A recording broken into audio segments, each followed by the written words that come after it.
요즘에 일련의 상황을 보면 그렇게 정리가 되는 것 같아요. 이번에 수원 쪽에서 출마하겠다고 나선 이수정 교수 말을 또 바꿨어요. 김건희 씨가 피해자라고 얘기를 하는 거예요. 한번 들어보실까요? 그러면 입장 표명 플러스 어떤 더 나가서 사과도 있어야 된다고 보십니까? 글쎄, 처음에는 저는 사과라고 생각했는데, 예, 지금 그렇게 사건의 말씀하셨어요. 내용을 예. 알면 알수록 이게 덫이었구나 하는 생각이 좀 더 많이 들어서, 예. 그래서 지금 덫에 빠진 피해자에게 사과를 하라고 무조건 주장하는 거는 예. 좀 당사자 입장에서는 합당하지 아니하다 이렇게 생각할 수도 있겠구나 하는데 동의합니다. 동의를 하세요. 그 전에 사과해야 된다고 얘기를 했는데 왜 생각이 바뀌었는지 참 궁금합니다. 그 전에 사과해야 된다고 하는 부분을 다시 들어봅시다. 차라리 그거보다 김건희 여사가 경위를 설명하시고 만약에 뭐 선물이 보존돼 있으면 준 사람에게 돌려주시고 국민들에게 사과하시고 이렇게 하면 좀 쉽게 해결될 수 있는 방법이 있지 않는가. 저는 개인적으로는 저라면 그렇게 하겠다 이런 생각이 듭니다. 허채곤님 왜 생각이 바뀌었을까요? 지금 입장이 바뀌었으니까 생각이 바뀐 거라면 뭐 참 안타까운 일인 것 같습니다. 기존에는 국민의힘의 후보자가 아니었고 그리고 전문가로서 말씀을 하신 거라면 지금은 이제 국민의힘의 기득권과 함께 할 수밖에 없는 현실을 말하는 것이 아닐까. 그 부분은 참 가슴 아픈 일인 것 같습니다. 제가 탈당까지 하면서 기득권들에게 할 말은 해야 된다라고 말씀드렸던 제 의도와 제 소신과는 너무나 달라서 좀 안타깝다는 말씀을 좀 드리고 싶고요. 지금 정부와 정부 여당 모두 다 피해자가 되고자 하는 그런 마음을 갖고 계신 것 같습니다. 모두 다 피해자가 되시고 있는데요. 국민 누구도 그렇게 생각하지 않습니다. 지금 여당의 기득권, 야당의 기득권들이 어떻게 행동하느냐에 따라서 지금 국민들이 피해자가 되고 계시는데 명품백을 받으신 분에게 피해자고 덫에 빠졌다. 물론 몰카를 찍는 것은 불법입니다. 그런 법적인 부분에 대한 것은 법적으로 해결하시면 되는 거고 정치인으로서 국민의 마음을 담고 국민을 위로해야 되는 정치인의 입장에서 저렇게까지 말씀하시는 걸 보니까 좀 답답하다라는 생각은 듭니다. 하나만 좀 물어볼게요. 정말 궁금해서 그러는데 우리 허은하 최고께서 국민의힘의 국회의원으로 계실 때 이 말도 안 되는 얘기들이 가끔 있었지 않습니까? 그럴 때 이렇게 보면 정말로 그렇게 생각해서 그런 겁니까? 아니면은 그렇게 얘기해놓고 뒤에서 이렇게 만나가지고는 아이 막 이렇게 합니까? 그러니까 뭐 후자가 더 맞을 수도 있을 것 같습니다. 어떤 분들은 이제 스스로를 자꾸 이제 입력시키죠. 이게 맞다, 저게 맞다. 들어보니 저게 맞는 것 같다라고 말씀을 하시는데 아무리 객관적으로 생각을 해봐도 이건 아닌 거거든요. 예를 들어서 우리 개혁신당의 김용남 정책위 의장도 왕자 쓴 부분에 대해서 손 씻을 때 뭐 이렇게 씻었겠지라는 말씀을 하셨을 때 스스로도 답답했다라는 말씀들을 하시잖아요. 그런데 그게 사실이 아니고 상식적이지 않다라고 상식적으로 말하는 사람들이 내부 총질러가 되는 상황에서는 그리고 이렇게 공격을 당하는 것을 봤을 때는 아마 올바른 말을 하기가 어려운 분위기다라는 것은 뭐 저는 이해는 합니다만 국회의원 배지 달고는 그래서는 안 되는 것 같습니다. 하여튼 공천이 무섭긴 무서운 모양입니다. 이수정 교수가 범죄 심리학자로서 뭐 각광받았죠. 다양한 프로그램 출연하면서 명쾌하게 이제 해설도 하고 했었는데 야, 공천 받으려니까 사람이 이렇게 달라지나 그런 생각도 참 제가 정치권에 오래 있었어도 이건 좀 정도가 심하지 않나 싶고요.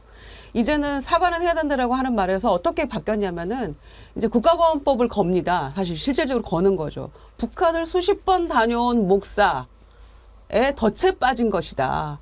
그리고 내가 알면 알수록 이거는 좀 아닌 것 같다. 그리고 또 내가 잘 모르는 뭔가 배후에 뭐가 있는 것 같다. 그러니 대통령이 이제 뭐 얘기를 하신다고 했으니 그 얘기를 좀 들어보고 내가 판단을 해야 될 것 같지만 아무튼 이건 덫에 빠진 것이다. 라고 지금 말을 바꿨거든요. 근데 본인 스스로도 적어도 양심이 있다면 선거운동 하다가 밤에 들어가서 이불킥이라도 하는지 모르겠습니다만은 적어도 본인의 양심을 팔지는 말아야죠. 차라리 입을 다물고 한동훈 위원장이나 김경률 위원처럼 차라리 뭐 그것도 온당치는 않습니다만은 입장은 예전에 말씀드렸다는 정도로 가야지 어떻게 이렇게 양심을 팝니까? 이게 무슨 그 종북 목사의 덫에 빠진 양 완전히 이게 프레임을 전환해 버린 거잖아요. 본인이 양심을 속이는 일 아닙니까? 이러면 되겠습니까? 사실 저도 이런 일을 보면 참 자괴감이 드는 게 있습니다. 제가 이제 50대 기자가 됐기 때문에 그때 당시에 뭐 저는 뭐 쫄따구였으니까 그렇게 안 하지만 저도 만약에 선배들 자리에 있었어도 별 수는 없었을 것 같아요. 뭐 그때 전두환을 다 구국의 지도자 뭐 이런 식으로 칭송하고 그러지 않았습니까? 그렇게 살았기 때문에. 근데 그때가 언제입니까? 김종욱 교수님 지금 40년도 지났지 않습니까? 그렇죠. 1980년대 상황이니까요. 근데 지금 40년이 지난 지금 이 세상에 그렇게 해야 됩니까? 아니 그러니까요. 턱하니 하고 쳤더니 억하니 하고 죽었다라고 하는 얘기가 그냥 그대로 얘기를 해도 된다라고 생각했던 사람들의 시대가 있었지 않습니까? 야만의 시대인 거죠. 그걸 뚫고 나온 게 민주화의 시대인 거고, 소위 민주화의 시대였기 때문에 제가 볼 때는 윤석열 같은 사람이 대통령이 될 수 있다고 저는 생각을 하거든요. 근데 최근 상황을 보면 저는 이수정 교수 같은 경우는 정무적 판단을 제대로 못 하신 것 같아요. 그러니까 제가 볼 때는 본인이 이렇게 충성을 하면 공천권을 줄 수 있을 거라 생각을 하는데 가장 봐야 될 부분들은 뭐냐면 공천권보다 더 중요한 건 국민들의 지지예요. 그럼요. 아니 수원에서 공천권 받으면 뭐 할 겁니까? 국민들이 지지하지 않으면 김건희 리스크를 통과하지 못하면 수원에 있는 유권자들이 국민의힘의 후보를 찍어줄 하등의 이유가 없는 거 아니겠습니까? 저는 오히려 그럼 그 이후에 지더라도 뭐 하나 줄까? 뭐 국회의원 선거에서 진다고 하더라도 대통령이 있으면 자리 하나 보존할 수 있을까라는 생각이 있을지 모르겠습니다만, 아니 오죽하면 뭐 덧놓은 사람이 잘못이지 덫에 걸린 짐승이 잘못인가라고 얘기했는데 막 자기가 말을 막 하다 보니까는 또 김건희 씨에 대해서 또 짐승이라고까지 설명을 해야 되는 사태가 벌어지는 거예요. 그러니까 이게 아무 정신을 못 차리는 거예요. 그러니까 김경률이라는 회계사가 작살이 나고 난 다음부터는 이 말 잘못하면 안 되겠구나, 충성해야 됐구나, 이런 생각만 계속 차 있기 때문에 전 이렇게 입을 막으면 내부에 민주주의가 없어져요. 민주주의가 없어지면 국민의 목소리가 들어오지 않습니다. 하물며 수도권의 국회의원들이 거의 없는 국민의힘이 이런 김건희 리스크 때문에 저희 전체 민심들 자체가 당 내부에서 흐르지 않으면 조금 필패죠. 그러니까 스스로 덫을 놓고 스스로 그 덫에 걸리는 사태가 벌어진다. 뭐 민주당 입장에서야 감사한데 국민 입장에서는 정신 차리십시오. 저는 그런 생각도 들어요. 지금 상황이 마치 이렇게 뭐 해서 총선 져도 좋다, 당장에 김건희 살려야 된다, 이렇게 하는 것 같은데 이게 어떤 경우냐면 불이 났어요. 이제 곧 불이 들어와요. 그 연기와 불구덩이를 뚫고 지나가야 살 길이 보이는 거죠. 그런데 당장은 한 5분 정도는 이 공간 안에 숨 쉴 공간이 있으니까 그걸 뚫고 나가는 것보다는 여기에 편하게 있겠다. 그러면 타 죽어요. 그럼요.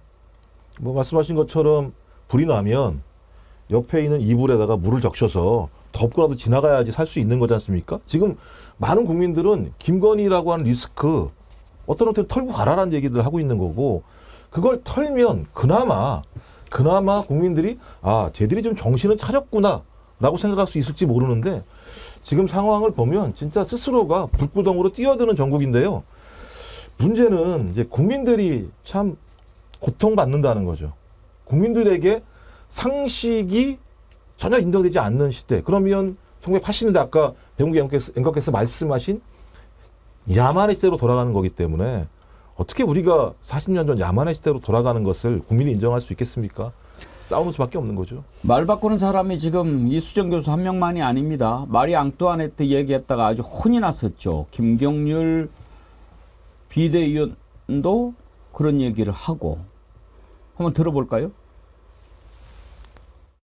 이재명 대표 피습 사건이 있었습니다. 그리고 송영길 전 대표 돈봉투 사건이 있었습니다. 도이치모터스 주가 조작 사건이 있었습니다. 일반인의 상식으로 접근컨대 이 세 가지 사건의 공통점은 더 이상 밝혀질 것이 없습니다. 왜 이와 같이 명확한 사건들이, 흐름들이 민주당만 가면 뿌얘지는지 흐릿해지는지 정쟁의 영역으로 가는지 모르겠습니다. 예. 그 전에 마르 앙뚜아네트 발언도 들어볼까요? 프랑스 혁명이 왜 일어났을 것 같냐. 그래서 우리는 당연히 이제 자유, 평등 뭐 이와 같은 이념들을 당연히 연상하는데 아니다. 뭐 외적으로 표방하는 것은 그것일 수도 있겠지만 그 당시 마리 앙뚜아네트인가요? 이제 이분의 어떤 사치 뭐 이런 거. 네, 사치, 난잡한 사생활 이런 것들이 이제 하나하나 드러나고 뭐 건물들을 털 때마다 드러나니까 감성이 폭발된 것이다. 그때 이제 제가 알기로 이제 그 이른바 국정농단에서도 뭐 비아그라다 뭐다 이런 것도 나왔는데 이게 저는 감성점을 폭발시켰다고 보거든요. 네네네. 근데 지금 이 사건도 자꾸 뭐 이성적으로 합리적으로 대응, 아니 저는 이제 이성적 합리적을 욕하는 게 아니라 배제하자는 건 지금 아니고. 이게 국민들의 감성을 건드렸다고 보거든요. 네네네. 네, 저는 디올백 저도 차마 못 봤거든요. 그 동영상을. 네. 다만 이제 기사로서 이렇게 소위 말하는 움짤 뭐 이런 거로 아, 봤는데 못 보셨어요? 네, 차마 못 보겠더라고요. 이걸 제가 뭐 숨기기 위해서 못 본다는 게 아니라 저는 뭐 적절치 않은 거잖아요. 이걸 어떻게 실드칠 수 있겠습니까? 이걸 어떻게 논리적으로, 합리적으로, 이성적으로 말씀을 할 수 있겠냐고요. 저렇게 얘기했던 사람들이 다 말을 바꾸고 있는 겁니다. 뭐 때문에 그러는 거예요? 한동훈 비대위원장도 마찬가지입니다. 한동훈 비대위원장 얘기 들어봅시다. 그러면 국민 눈높이에 맞춰서 보신다고 말씀하셨고 그 김건희 여사의 사과도 필요하다고 말씀을 주셨었는데 그때 입장이랑 다르지 않은지 알고 싶습니다. 제가 김건희 여사의 사과를 얘기한 건 필요성이 있어 보인다라고 그때 말씀을 한번 이렇게 연결해 주셨는데 제가 드렸던 말씀 그대로 이해해 주시면 되겠습니다. 드렸던 말씀이 뭔지도 들어보죠. 그 문제에 대해서 말씀드리면 그 문제는 기본적으로는 함정 몰카이고 그것이 처음부터 계획된 것이 맞습니다. 그렇지만 저는 과정에서 분명히 아쉬운 점이 있고 국민들께서 걱정하실 만한 부분이 있었다고 저도 생각합니다. 그렇기 때문에 제가 제2부속실과 특별감찰관에 대한 검토 문제를 전향적으로 말씀드렸던 것입니다. 국민들이 걱정하실 만한 부분이 있었다. 그러면 국민들이 저런 몰카 공작은 절대 있어서는 안 된다. 북한을 여러 번 갔다 온 사람들이 저렇게 덫을 놓는 것은 정말 걱정된다. 이렇게 걱정했다고 얘기를 할 판이네요, 김유정 의원님. 그러니까요. 그리고 인간 본성의 문제이기 때문에 죄가 없다. 뭐 이런 얘기까지 다 해야 된다는 건가요? 그러니까 적어도 별 얘기는 안 했어요. 한동훈 위원장이 아주 애둘러서 표현한 것이 국민들이 걱정할 부분이 있다라는 것, 국민 눈높이에 맞지 않는다라는 거였는데 국민들이 사과하라고 했습니까? 수사하라고 했잖아요. 법 앞에 다 평등하니까 똑바로 수사하고 밝혀낼 걸 제대로 밝혀내라고 요구를 한 것이지. 그게 국민 눈높이죠. 사과란 말 안 한 거 한동훈 위원장이 안 한 건 맞아요. 그러나 국민 걱정, 국민 눈높이는 이게 나라냐는 거죠. 그리고 제대로 수사해서 처벌할 부분이 있으면 처벌하라는 것인데 그 뒷부분은 딱 입을 닫고 마는 거죠. 그러면서 검사 출신들이라서 그런지 무슨 범만능주의 이렇게 가고 있는 것 같은데요. 처벌할 근거가 없다라는 거잖아요. 처벌할 근거가 없다. 공직자의 배우자이기 때문에 처벌할 근거가 없다. 그리고 그거를 처벌이 가능하려면 뭐 대통령이 알았어야 됐다. 즉시 알고 뭔가를 했어야 됐다. 이런 식으로 지금 빠져나가려고 하는데 지금 대통령 그다음에 여당 대표로서 수사를 하는 겁니까? 정치를 하는 겁니까? 정치라는 것은 국민들의 공감 능력 이런 것들에 그대로 공감하면서 국민들의 뜻을 받드는 방향으로 가야 되기 때문에 국민이 옳다라고 했던 거고 동료 시민들 얘기를 했던 거 아닙니까? 그런데 그런 말은 해놓고 그 반대로 가는 법적인 얘기만 따지고 있으니까 이게 제대로 풀어질 리가 없죠. 그래서 얼토당토하는 주거 침입으로 갈 수밖에 없는 거고 한동훈 위원장도 뭐 좀 맞서나 보다 했는데 발 빼는 거고 김경률 비대위원도 마리 앙뚜아네트는 사과한다. 그러면서 주가 조작 사건은 더 이상 밝혀낼 게 없다는 말로 지금 이렇게 본인 변명과 피해가고 있는 거잖아요. 그러니까 이수정 교수 포함해서 이런 모습들이 다 대동소이합니다. 근데 이렇게 해가지고 어떻게 용산과 차별화를 꾀해서 이기는 공천과 선거를 할 수 있겠어요. 국민들이 이 모습 보면서 더 기가 막힐 뿐 아니겠습니까? 허치고님, 지금 김건희 씨 문제에 대한 개혁신당의 해법은 뭡니까? 저희는 국민 상식대로 해야 된다라는 방향이고요. 지금까지 이제 국민의 힘이 아바타 정치를 해오지 않았겠습니까? 그러니까 용산에서 진행하는 그 아바타 정치, 그 부분을 제대로 한동훈 위원장이 배우신 것 같아요. 그래서 스스로가 전장에 나와서 싸우려고 하시기보다는 또 다르게 이제 김기현 대표가 아바타 정치를 하다가 몰락하는 것을 봤기 때문에 김경률 위원이라던가 다른 사람을 통해서 어떤 아바타 정치를 하는 좀 비겁한 정치를 하고 있다고 저희는 생각하고 있고요. 더 용기 있게 할 말은 좀 해야 될 것 같습니다. 김경률 위원께서 왜 민주당만 가면은 뿌예지고 뭐 흐릿해지냐라고 말씀하셨는데 이상하게도 국민의힘만 가면은 그냥 입을 다뭅니다. 뿌옇하게 정도도 보이지 않거든요. 기존의 그 용기와 그 목소리 내던 것은 다 어디로 갔는지 이 또한 아바타 정치이기 때문이라고 저는 생각을 합니다. 좀 정신 차렸으면 좋겠다라는 생각이 들고요. 아까 이제 법조인 얘기를 하는데 사실은 뭐 이제 우리 유튜브니까 이런 말씀 드리지만 저희한테 그런 말 합니다.